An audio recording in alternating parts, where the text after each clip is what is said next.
തൻ്റെ ആദ്യ ഭാര്യ ചന്ദന 21-ാം വയസ്സിൽ ചുമ്മാ സർട്ടിഫിക്കറ്റിനായി കല്യാണം കഴിച്ചതാണ് വെളിപ്പെടുത്തി നടൻ ബാല. തന്നെ വിവാഹം കഴിക്കുന്നതിന് മുമ്പ് മറ്റൊരു പെൺകുട്ടിയെ ബാല വിവാഹം കഴിച്ചിരുന്നെന്ന് ഗായിക അമൃത സുരേഷ് വെളിപ്പെടുത്തിയിരുന്നു. 1 മാസം മുമ്പ് ബാല ബന്ധു കൂടിയായ കോകിലയെ വിവാഹം കഴിച്ചതോടെ ഇത് ബാലയുടെ 4ാം വിവാഹമാണെന്ന തരത്തിൽ വാർത്തകൾ പുറത്തു വന്നിരുന്നു. ഇപ്പോൾ തൻ്റെ ആദ്യ ബന്ധത്തെക്കുറിച്ച് തുറന്നു പറഞ്ഞിരിക്കുകയാണ് താരം. ചന്ദന സദാശിവ റെഡ്ഡിയുമായി താൻ 6ാം ക്ലാസ് മുതൽ ഒന്നിച്ചു പഠിച്ചതാണ് എന്നാണ് ബാല പറയുന്നത്.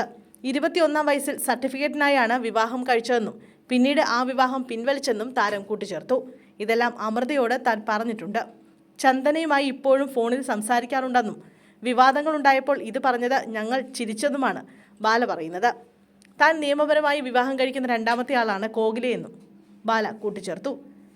ഞാൻ നിയമപരമായി വിവാഹം കഴിച്ച 2ാമത്തെ ആളാണ് കോകില. ഞാൻ പ്രണയിച്ച പെൺകുട്ടിയും കോകിലയും തമ്മിൽ സംസാരിച്ചിട്ടുണ്ട്.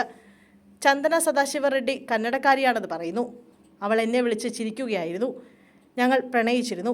6ാം ക്ലാസ് മുതൽ ഒന്നിച്ചു പഠിച്ചതാണ്. ഇക്കാര്യം ഞാൻ തന്നെ അവരോട് പറഞ്ഞതാണ്. 21-ാം വയസ്സിൽ ചുമ്മാ ഒരു സർട്ടിഫിക്കറ്റിന് വേണ്ടി കല്യാണം കഴിച്ചു. ഇത് ഞാൻ തന്നെയാണ് പറഞ്ഞത്. ആ വിവാഹം പിന്നീട് ക്യാൻസൽ ചെയ്തു. റെഡ്ഡി എന്ന് പറയുന്നുണ്ടല്ലോ. റെഡ്ഡി എന്ന് പറഞ്ഞാൽ തെലുങ്ക്. പിന്നെ എന്തിനാണ് കർണാടക എന്നൊക്കെ പറയുന്നത്? ഈ വാർത്തകളൊക്കെ വന്നപ്പോൾ ഞങ്ങൾ ചിരിച്ചു. ചന്ദന എന്നെ വിളിച്ചിരുന്നു US-ൽ നിന്ന് എന്നും ബാല പറഞ്ഞു.